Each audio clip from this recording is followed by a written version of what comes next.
La Regione Veneto prova a dare una scossa al transito dei veicoli leggeri, motociclette, automobili e furgoncini dotati di apparecchiature di telepedaggio, tratte al massimo di 25 km, 2 volte al giorno e dal lunedì al venerdì. Si comincia lunedì 10 marzo con un taglio del 60% sulle tariffe.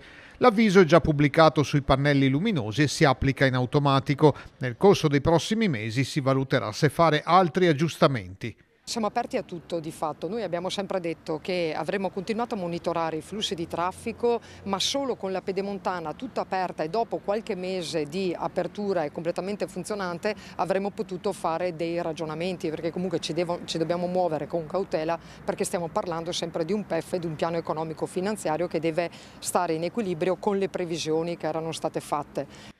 Ad oggi i pedaggi ammontano a circa 450.000 euro al giorno, da lunedì al venerdì, 250.000 nel fine settimana. I mezzi pesanti coprono il 23% dei transiti, ma valgono il 40% dei pedaggi. L'obiettivo è arrivare ad un traffico giornaliero medio di 27.000 veicoli. Oggi siamo a circa 20.000.